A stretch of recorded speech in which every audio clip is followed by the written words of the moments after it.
예, 우리 같이 인사 나누겠습니다. 일주일 동안 애쓰셨습니다. 예, 은혜 받고 돌아갑시다. 네, 이 시간에는 창세기 16장 1절부터 6절 말씀까지 읽었습니다. 은혜 받을 말씀의 제목은 인간의 방법과 하나님의 방법입니다. 인간의 방법과 하나님의 방법. 저와 여러분은 분명히 하나님을 믿습니다. 그럼에도 불구하고 어려움을 만날 때가 있습니다. 그럴 때 이런 생각을 종종 합니다. 하나님, 도대체 언제까지 기다려야 됩니까? 하나님, 내 기도는 왜 이렇게 응답이 더딥니까? 하나님, 내가 뭐라도 직접 해야 되는 거 아닙니까? 이런 질문을 하게 되죠. 믿음의 사람을 힘들게 하는 것은 흔히 고난보다도 뭐예요? 기다림입니다. 기다림. 예. 자, 믿음의 사람을 힘들게 하는 그 기다림. 그래서 고난은 기다릴 수 있어도 언제 끝날지 모르는 기다림은 사람을 조급하게 만들어요. 그리고 그 조급함은 결국 하나님의 방법을 내려놓고 인간의 방법, 자기의 방법을 사용하게 만듭니다. 오늘 본문인 창세기 16장은 바로 그런 얘기예요. 아브라함과 사라는 하나님으로부터 아들을 낳을 거라는 약속을 받았습니다. 그런데 약속은 받았는데 현실은 강간부소식이에요. 자, 본문 3절 보겠습니다. 시작. 아브라함의 아내 사레가 그 여종 애굽 사람 하갈을 데려다가 그 남편 아브라함에게 첩으로 준 때는 아브라함이 가나안 땅에 거주한 지 10년 후였더라. 그러니까 하나님으로부터 약속을 받은 지 10년 정도 지난 거예요. 근데 아직 강간무소식이에요. 그래서 점점 마음이 초조해지기 시작하고 믿음이 흔들리기 시작합니다. 여러분, 우리 같아도 그렇죠. 약속을 받은 지 10년이 지났는데 응답이 없다? 초조할 만하죠. 여러분, 믿음이 있어도 10년을 기다린다는 건 결코 쉬운 일이 아니에요. 어찌 보면 아브라함을 힘들게 했던 것은, 아브라함을 불안하게 했던 것은 보이는 적이나 문제라기보다는 하나님의 약속이 실현되지 않는 거였을지도 몰라요. 오래 기다리는 거. 그래서 잠언 13장 12절을 보니까 이렇게 말씀하고 있어요. 시작. 소망이 더디 이루어지면 그것이 마음을 상하게 하거니와 소원이 이루어지는 것은 곧 생명나무니라. 자, 소망이 더디 이루어지면 마음이 상한다. 하나님 말씀에 있는 말씀이에요. 그러면 이건 누구보다도 하나님께서 잘 아시죠. 근데 왜 기다리게 하실까요? 왜 기다리게 하냐면, 잘 들으세요. 중요한 걸수록 그것을 담는 그릇이 중요해요. 예. 그래서 하나님께서는 저와 여러분에게 믿음의 그릇을 준비하게 하시는 거예요. 그냥 아무 그릇에다가 담아주잖아요. 그럼 귀한 줄 몰라요. 그래서 어떻게 합니까? 귀한 걸 담아줬음에도 불구하고 자기 마음대로 살아요. 하나님을 떠나요? 예배를 떠나요. 그래서 하나님께서 저와 여러분으로 하여금 기다리게 하시는 것은 하나님께서 능력이 없어서가 아니라 우리가 믿음의 그릇을 준비하는 시간이 필요하기 때문에 그래요. 그런데 아브라함과 사라가 오늘 본문인 창세기 16장을 보니까 더 이상 하나님의 때를 기다리지 못해요. 그리고 어떻게 합니까? 인간의 방법을 사용합니다. 저와 여러분 잘 아시는 룻기 1장 1절을 보면 이렇게 시작합니다. 시작. 사사들이 치리하던 때에 그 땅에 흉년이 드니라. 사사들이 치리하던 때에 베들레헴에 흉년이 들었어요. 여러분, 룻기에 보면 땅 이름이 두 개가 나오죠. 하나는 베들레헴이고 또 다른 하나는 모압입니다. 그런데 룻기 1장을 보면 처음에는 나오미의 식구들이 베들레헴에서 모압으로 이사를 간 걸로 시작을 해요. 그러다가 1장 마지막에는 어떻습니까? 나오미가 모압에서 베들레헴으로 돌아오는 얘기로 마무리돼요.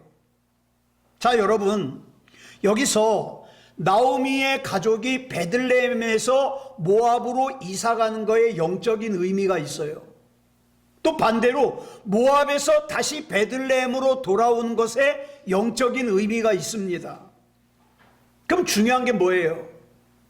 지금 이 시간 저와 여러분은 어디에 서 있느냐? 모압으로 가는 길 가운데 서 있느냐? 베들레헴으로 돌아가는 길 가운데 서 있느냐?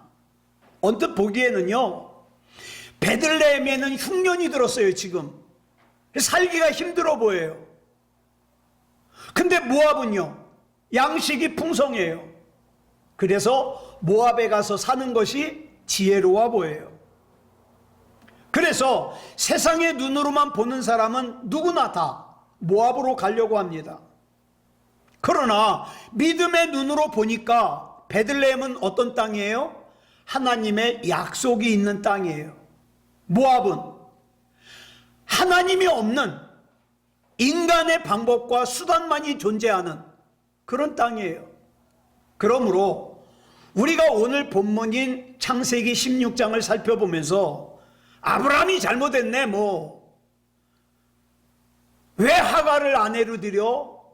이렇게 비판하기보다는 이 사건을 우리에게 적용해 보는 게 중요하죠. 여러분, 보통 하나님을 믿는다고 하는 사람들이 인간의 방법을 사용하는 이유가 세 가지가 있어요. 대표적인 이유가, 그 첫 번째 이유가 뭐냐? 우리 한번 아래 읽어볼까요? 시작. 하나님의 기준이 아닌 자기의 기준을 세우기 때문에, 자기 기준을 세우기 때문에 인간적인 방법을 사용하는 거예요. 자, 본문을 보면 아브라함과 사라가 10년을 기다렸습니다. 근데 한번 보세요. 그 앞에 말씀 보세요. 성경 어디에도 하나님께서 10년 안에 너에게 약속한 아들을 줄게 라는 약속이 있습니까? 없습니까? 없습니다. 그냥 자기 생각에, 야, 10년 기다리면 많이 기다리는 거야, 이렇게 정한 거예요.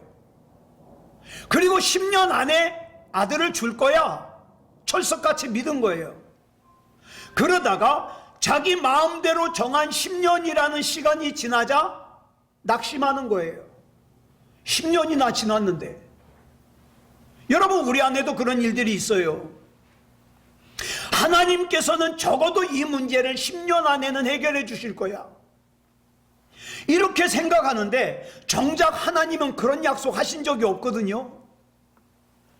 그런데 괜히 자기 혼자 그런 시간을 정해놨다가 10년이 지났는데도 아무 일도 일어나지 않으니까 실망하고 낙심하고, 그럴 줄 몰랐다느니, 교회 다녀도 소용없다느니, 하나님 믿어도 소용없다느니, 이런 소리만 하더라 이 말이에요. 여러분, 하나님께서 응답하시는 시기는요, 하나님께서 정하십니다. 예를 들어서 지난 2007년도에 우리나라에 무슨 일이 있었냐? 평양 대부흥이 일어난 지 100년이 되는 해다. 그래가지고 막 기독교계가 대규모 행사를 준비하고, 이번에도 100년이 되는 해니까 성령께서 크게 역사하실 거라고 기독교 방송국에서 교회 연합회에서 막 행사를 준비했어요. 그런데 어떻게 됐어요? 평소와 다름없이 지나갔어요. 여러분, 평양 대부흥의 정신을 기리고 닮아가야 된다는 거 중요해요. 틀린 생각이 아니에요. 근데 문제가 뭐냐? 그것을 갖다가 꼭 100년이라는 숫자 안에다가 가둬놓는 거예요. 100년이 됐으니까 반드시 평양 대부흥 같은 역사가 일어나야 된다. 이건 틀린 생각이에요. 하나님의 부흥의 역사는 100년이 아니라 97년도에도 일어날 수 있고 126년 후에도 일어날 수 있어요. 올해는 평양 대부흥이 일어난 지 119년이 되는 해예요. 올해도 일어날 수 있어요. 네. 자, 여기서 우리가 자신에게 물어봐야 될 질문이 있어요. 지금 내 삶의 기준은 하나님께서 세우신 것인가? 아니면 내가 세운 건가? 사랑하는 여러분, 하나님의 약속은 내 기준으로 이루어지지 않아요. 이만하면 됐다는 내 기준으로 이루어지지 않아요. 하나님의 때에 하나님의 방법으로 이루어집니다. 자, 그 다음 두 번째, 우리 예수 믿는 사람들이 인간적인 방법을 사용하는 두 번째 이유가 뭐냐? 아래 읽어볼까요? 시작. 동정심 때문에. 여러분, 아브라함은 아내인 사레를 굉장히 사랑했습니다. 자, 본문 2절 보겠습니다. 시작. 사레가 아브라함에게 이르되 여호와께서 내 출산을 허락하지 아니하셨으니 원하건대 내 여종에게 들어가라. 내가 혹 그로 말미암아 자녀를 얻을까 하노라 하매 아브라함이 사레의 말을 들으니라. 자, 이 말을 하는 사라의 마음이 얼마나 아팠을까요? 또 그 말을 듣는 아브라함의 마음은 얼마나 아팠을까요? 여러분, 이 본문 2절의 분위기는요, 무거운 분위기예요. 가슴 아픈 분위기예요. 그래서 아브라함이요, 이렇게까지 말을 하는 사라의 마음을 알기 때문에 사라의 말을 들었어요. 우리 아내가 얼마나 고통스러우면 이런 생각까지 했을까? 말을 들었어요. 그런데 여러분, 아브라함은요, 그렇다 하더라도 사라의 말을 듣고 사라의 말대로 하면 안 되었습니다. 우리가 이 세상을 살아가면서 사랑하는 사람의 마음을 아프게 하고 싶은 사람이 누가 있겠어요? 누구나 다 내 사랑하는 사람이 가능하면 고통받지 않고 행복하게 살기를 원합니다. 그런데요, 여기서부터 문제예요. 사랑하는 사람이 하는 생각이, 사랑하는 사람이 결정하는 결정이, 사랑하는 사람이 행하는 행동이 하나님께서 원하시는 뜻이 아니에요. 그러면 어떡할까요? 아프더라도 이건 하나님께서 원하시는 방법이 아니다 라고 끊어줄 수 있어야 돼요. 이게 진짜 사랑이에요. 그런데 본문에 나오는 아브라함은요, 그걸 끊어주질 못했어요. 여러분, 하나님의 뜻과 다르게 가는 살아가는 사람을 갖다가 지금 끊어주면은 조금 섭섭하고 말지만, 조금 아프고 말지만, 지금 끊어주지 않으면 더 많이 아파야 돼요. 더 많이. 예. 여러분, 우리가 분명하게 알아야 될 것은 부모님 때문에 내가 하나님께 불순종하는 거, 내 배우자 때문에 하나님께 불순종하는 거, 내 가까운 사람을 속상하지 않게 하려고 하나님께 불순종하는 거, 성경은 다 불순종이라고 봐요. 우리의 믿음은 너무나도 귀하기 때문에 마귀는 어떻게 해서든지 우리 귀한 믿음을 공격해서 무너뜨리려고 그래요. 그래서 디모데전서 1장 9절을 보니까 뭐라 그랬습니까? 빨간색만 시작. 믿음에 관하여는 파선하였느니라. 이 말씀은 무슨 뜻이냐면, 믿음을 분명히 가지고 있어요. 믿음을 분명히 가지고 있었는데 어떤 방법인지 모르지만 마귀에 의해서 파손됐다 이 말이에요. 역사 이래로 마귀는 우리의 믿음을 깨뜨리려고 가진 방법 다 써요. 어떤 사람에게는 재물에 대한 탐욕을, 어떤 사람에게는 성적인 유혹을, 어떤 사람에게는 옛날에 가룟 유다와의 대화라는 내용으로 영지주의에서 쓴 이단서가 있어요. 유다복음이라고. 한때는 사람들이 그걸 읽고 하나님을 의심했어요. 그래, 맞아. 유다도 하나님이 시킨 대로 한 거야. 유다의 잘못이 아니야. 막 이런 식으로 의심했어요. 제가 신학생이었을 때 1987년도에 나온 책이 있어요. 불제자 예수라고. 내용이 뭐냐? 예수님께서 공생애를 시작하시기 전에 인도로 가가지고 불교를 공부한 불제자였다는 거예요. 한때 이 책이 많은 사람들의 믿음을 흔들었습니다. 여러분, 우리의 믿음은 지금도 여전히 계속해서 마귀에게 공격을 당하고 있어요. 어떤 공격은요, 내가 미처 알지 못하는 상태에서. 한번 생각해 보세요. 내가 예전보다 믿음이 더 좋아졌나 안 좋아졌나? 안 좋아졌다면 분명히 무슨 공격을 받은 거예요. 내가 알든 모르든. 이 중에 마귀의 대표적인 작전이 뭐냐? 나의 가까운 사람들의 입술을 통해서 믿음을 무너뜨리는 거예요. 친구의 말, 애인의 말, 남편의 말, 아내의 말, 부모의 말, 자녀의 말을 통해서. 그래서 많은 경우에 복음의 문제로 믿음이 흔들리는 게 아니라 다른 문제로 믿음이 흔들려요. 이런 거죠. 옆에 있는 사람들이, 야, 넌 그렇게 꼭 교회를 극성스럽게 다녀야 되냐? 그렇게 자주 안 가면 안 돼? 오늘 같은 날은 나랑 있어야지. 꼭 그렇게 교회를 자주 가야 돼? 꼭 그렇게 고지식하게 신앙생활 해야 돼? 아이, 좀 융통성 있게 신앙생활 해봐. 이런 얘기들.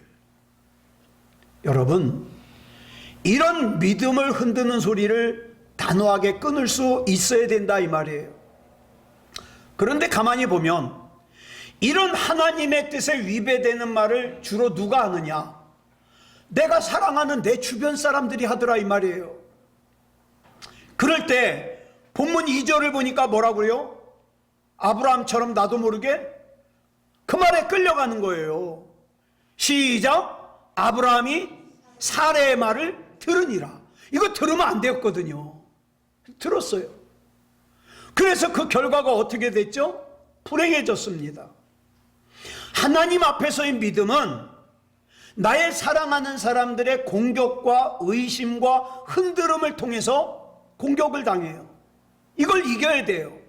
눈물이 앞을 가려도, 사랑하는 사람들의 말이 나를 흔들어도, 하나님의 약속은 인간의 감정으로 이루어지는 것이 아니라 하나님의 때에 하나님의 방법으로 이루어진다.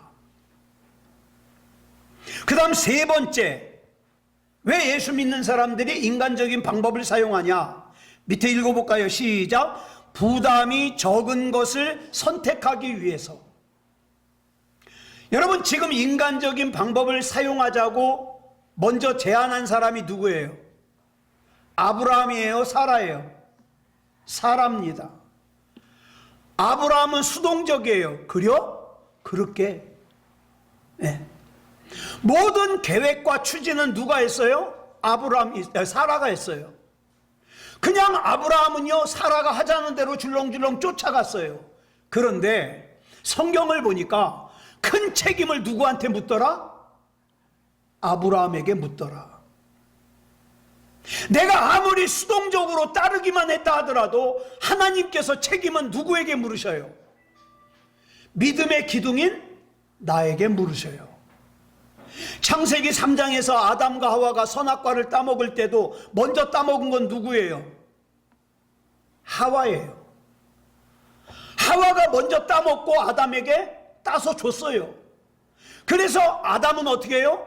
하와가 따서 준 거 받아 먹은 것 뿐이에요. 그래서 창세기 3장 11절에 보니까 뭐라 그랬어요? 시작. 누가 너의 벗었음을 내게 알렸느냐? 내가 내게 먹지 말라 명한 그 나무 열매를 내가 먹었느냐?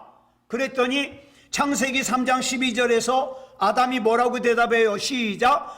하나님이 주셔서 나와 함께 있게 하신 여자, 그가 그 나무 열매를 내게 주므로 내가 먹었나이다. 그러니까 누구 잘못이 크다는 말이에요? 하와 잘못이 크다는 말이에요. 근데 여러분, 우리는 원죄의 근원을 누구에게서 찾습니까?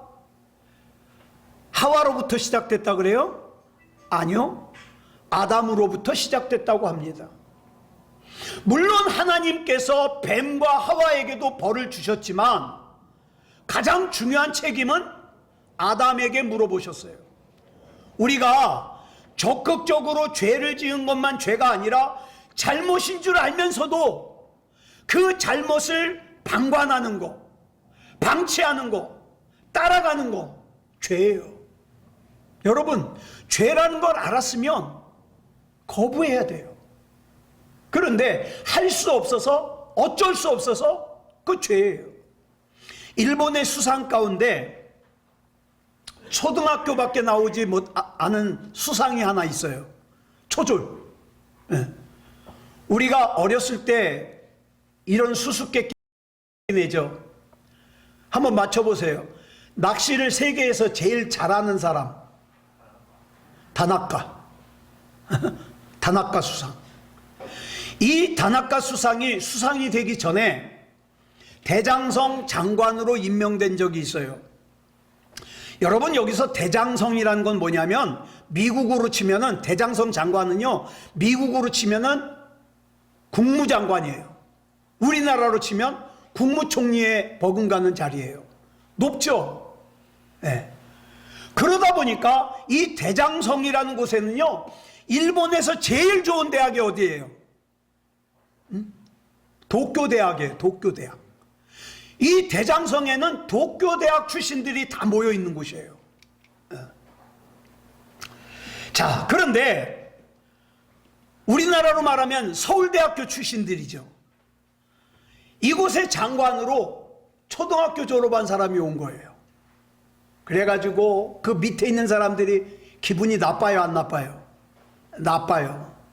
어떤 사람은 그 기분 나쁜 걸 드러내는 거예요. 노골적으로. 그런데 이 다나카 수상이요, 대장성 장관으로 취임하면서 취임 연설 딱 1분 했어요. 그랬더니 그 오만한 대장성의 엘리트들이 감동을 했어요. 다 충성해요. 그 원고를 제가 읽어드릴게요. 딱 이거예요, 전부가. 여러분은 천하가 알아주는 수재들입니다.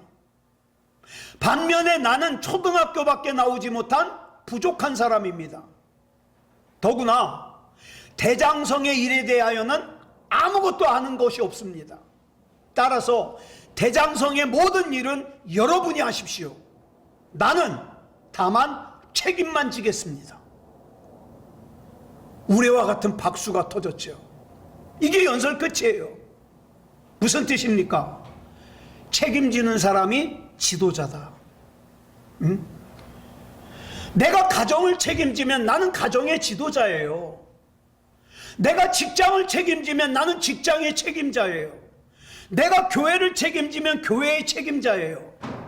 나라를 책임지면 나라의 지도자가 되는 거예요.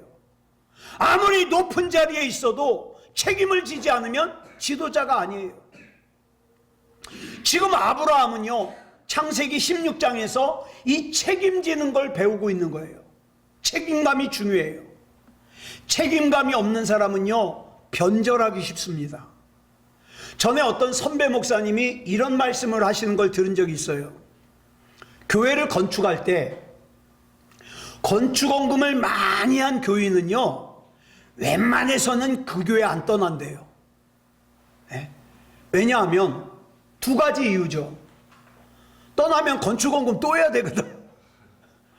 건축원금 한 게 아깝잖아요. 또 하나는 뭐예요? 그 교회에 내 책임감이 있다는 거예요. 내 지분이 들어있으니까. 책임감.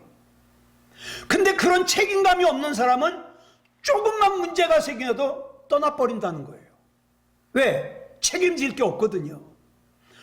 여러분, 전에도 말씀드렸지만 이 목동에 가면 목동 제작교회라고 있어요. 이 목동 제작교회에 무슨 일이 있었냐? 2011년도에 담임 목사님이신 정삼지 목사님이 교회 재정을 32억 원을 횡령을 했어요.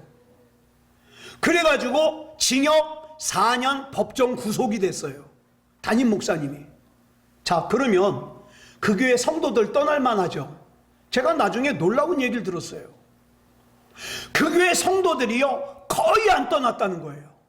거의 안 떠났다는 거예요. 예. 어떻게 그럴 수 있었냐? 그 교회 대부분의 성도들이 그 목동 비싼 곳에다가 교회를 세우면서 건축원금을 얼마나 많이 했겠어요? 그 성도들이 다 책임감을 가지고 있는 거예요. 이 교회는 정삼지 목사님 교회가 아니다. 이 교회는 우리 교회다. 책임감. 여러분, 우리가 앞에서 살펴본 세 가지의 인간적인 방법을 선택하는 이유들을 쭉 살펴봤죠. 하나님의 기준이 아닌 내 기준 때문에, 또 동정심 때문에, 사람 비율을 맞추려고, 그 다음에 부담이 적은 걸 선택하기 위해서 우리는 인간적인 방법을 선택한다 이 말이에요. 여러분, 악한 마귀가 저와 여러분에게 찾아와가지고 대놓고 야, 나 마귀인데 너 나 따라올래 안 따라올래 그러지 않아요. 예, 그러지 않아요. 교묘한 방법으로, 그럴듯한 방법으로 저와 여러분을 끌어당기는 거예요. 기억하세요. 절대로 편한 길이 옳은 길이 아닙니다. 예. 하나님의 길이 가장 안전한 길이요, 가장 옳은 길입니다. 자, 그러면 아브라함과 사라와 하갈이 이렇게 인간적인 방법을 선택했더니 어떤 결과가 벌어졌을까요? 본문 4절 보겠습니다. 시작. 아브라함이 하갈과 동침하였더니 하갈이 임신하매 그가 자기의 임신함을 알고 그의 여주인을 멸시한지라. 자, 인간적인 방법을 선택한 첫 번째 결과가 뭐냐? 멸시를 당합니다. 먼저 첫 번째로 인간적인 아이디어를 누가 냈어요? 누가 냈어요? 사라가 냈잖아요. 사라가 내 종 하갈 줄게, 하갈이랑 동침하고 애 낳아. 사라가 냈잖아요. 이걸 우리가 흔히 뭐라 그래요? 자기 무덤 자기가 판다. 네. 하갈이 임신을 하고 나니까 제일 먼저 한 일이 뭐예요? 자기 주인 사라를 멸시하는 거예요. 우리 예수 믿는 사람들도 마찬가지예요. 예수 믿는 사람들이 세상에서 왜 멸시를 당하냐? 하나님 말씀대로 살지 않고 인간적인 방법을 사용하니까. 마태복음 5장 13절을 보면 예수님께서 이렇게 말씀하셔요. 시작. 너희는 세상의 소금이니 소금이 만일 그 맛을 잃으면 무엇으로 짜게 하리요? 후에는 아무 쓸데없어 다만 밖에 버려져 사람에게 밟힐 뿐이니라. 자, 여러분, 여기서 그 맛을 잃으면이 무슨 뜻일까요? 그 맛을 잃으면, 신앙의 핵심을 잃어버리면, 그러면 아무짝에도 쓸모가 없어서 밖에 버려져서 사람들에게 밟힌다 이 말이에요. 그래도 자기를 밟는 사람들에게 뭐라고 하지 못하는 이유가 뭐냐? 자기가 밟힐 짓을 했거든. 짠맛을 잃은 소금이 무슨 의미가 있겠습니까? 그러므로 가만히 보면은, 제가 지금까지 살면서 보니까 그래요. 다른 사람이 나를 무너뜨리는 것이 아니라 내가 나를 무너뜨리는 거예요. 죄라는 걸 알면서도 그냥 살았던 내 자신이 나를 무너뜨리는 거예요. 하나님께서 나에게 뭘 원하신다는 걸 알면서도 불순종했던 내가 나를 무너뜨리는 거예요. 저와 여러분의 인생은 길지 않습니다. 길지 않아요. 그런데 그 길지 않은 인생을 하나님 앞에서 영광스럽게 살아야 되지 않겠습니까? 그럼 어떻게 사는 것이 영광스러운 인생이에요? 하나님의 말씀을 붙들고 사는 것이 영광스러운 인생이에요. 자, 그 다음 인간적인 선택을 한 결과 두 번째 뭐라고요? 시작. 인격이 깨집니다. 여러분, 살아보세요. 얼마나 교양이 있고, 심지어는 나이 많았을 때에도 얼마나 이쁘게 생겼는지 애굽의 왕 바로가 욕심낼 정도로 이쁜 여자였어요. 그런데 그런 여자가 인간적인 선택을 하고 나니까 인격이 깨져요. 사라의 변한 모습을 볼까요? 본문 5절입니다. 자, 같이 읽겠습니다. 시작. 사라가 아브라함에게 이르되 내가 받는 모욕은 당신이 받아야 옳도다. 저는 이 말씀 읽을 때마다 드는 느낌이 뭐냐? 야, 이거 잘못하면 아브라함 얼굴 핥히겠다. 지금 그런 분위기 아니에요? 자, 그 다음 계속 보겠습니다. 시작. 내가 나의 여종을 당신의 품에 두었거늘 그가 자기의 임신함을 알고 나를 멸시하니 당신과 나 사이에 여호와께서 판단하시기를 원하노라. 저는 이 말씀을 보면서 사라가 이성을 잃었다는 느낌을 받아요. 자기가 인간적인 방법을 선택해 놓고는 하나님께서 잘잘못을 판단해 달래요. 사라가 하나님의 뜻을 떠나 인간적인 방법을 선택하고 나니까 인격이 깨지는 거예요. 사라만 그래요? 하갈도 마찬가지예요. 자기가 뭔데 임신했다고 주인을 멸시합니까? 상황이 조금 좋아진 것 같다고 은혜를 잊어버리고 종인 자기의 주제를 파악하지 못하고 주인인 사라를 멸시하는 하갈 역시 자기 무덤 자기가 파는 거예요. 우리가 항상 잊지 말아야 될 것은 은혜 받은 사람은 은혜 받은 사람답게 살아야 된다. 은혜 받은 사람답게 사는 것은 겸손하게 사는 거다. 인간적인 방법을 선택하는 순간 아브라함의 인격도 깨지고 사라의 인격도 깨지고 하갈의 인격도 깨졌어요. 그 다음 마지막 세 번째 결과가 뭐예요? 시작. 질서가 깨집니다.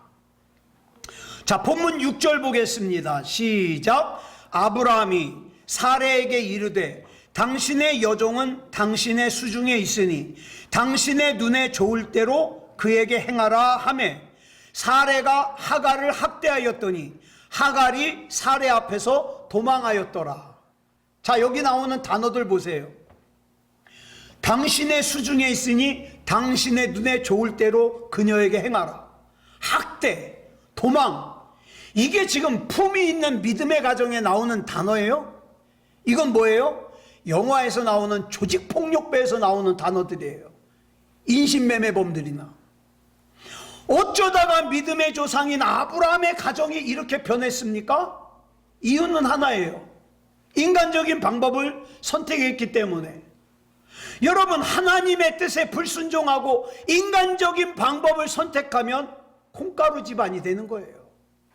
여기서 우리가 붙들어야 될 것이 뭐냐? 처음의 시작은요, 간단해요. 아무리 기다려도 하나님께서 사라를 통해서 아기를 안 주시니까 인간적인 방법으로 애 하나 낳아보자. 이게 큰 죄 같아 보이질 않아요.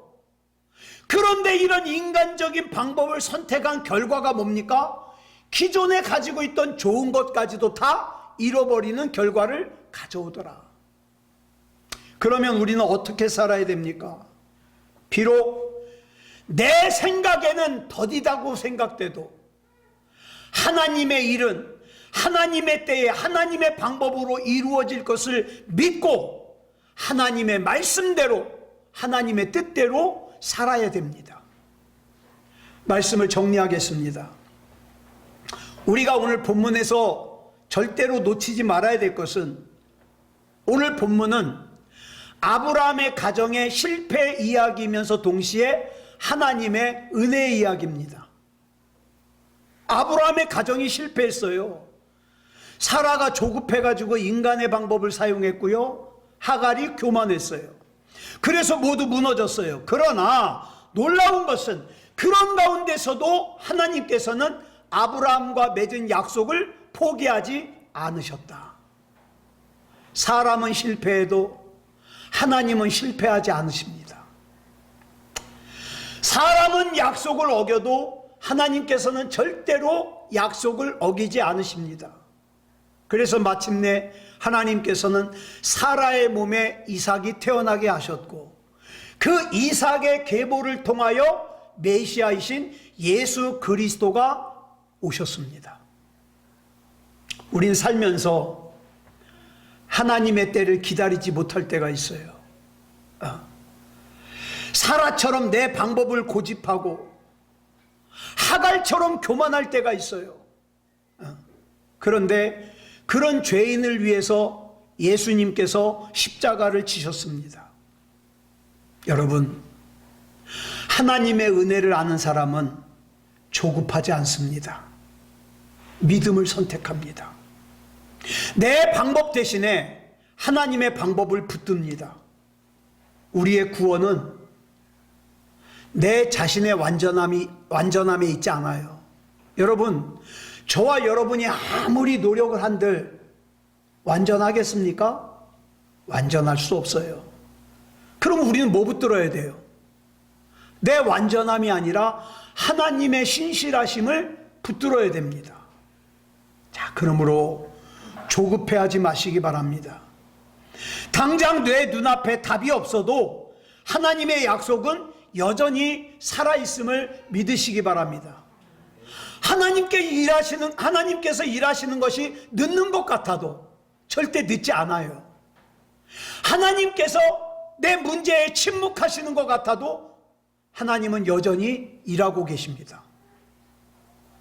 하나님께서는 정확한 하나님의 때에 하나님의 방법으로 하나님의 일을 하십니다.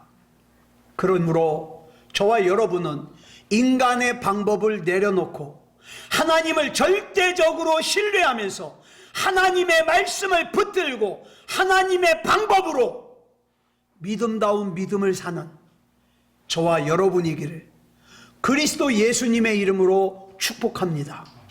기도하겠습니다. 사랑하는 주님, 감사합니다. 하나님의 은혜로 여기까지 왔습니다. 하나님이 믿어짐이 너무 감사합니다. 그런데 그럼에도 불구하고 하나님의 때 때문에, 하나님의 일하시는 방법 때문에 우리가 시험될 때가 종종 있습니다. 그러나 우리 하나님께서 붙잡아 주셔서 우리의 남은 인생 가운데 인간의 방법 사용하지 말게 하시고 늘 하나님의 방법을 신뢰하며 사용할 수 있도록 인도해 주시옵소서. 하나님은 나의 하나님이십니다.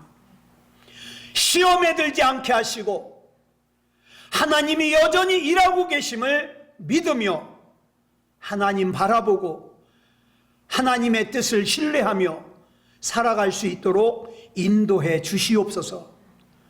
우리 하나님 붙잡아 주실 줄 믿사오며 그리스도 예수님의 이름으로 간절히 기도드렸사옵나이다. 아멘.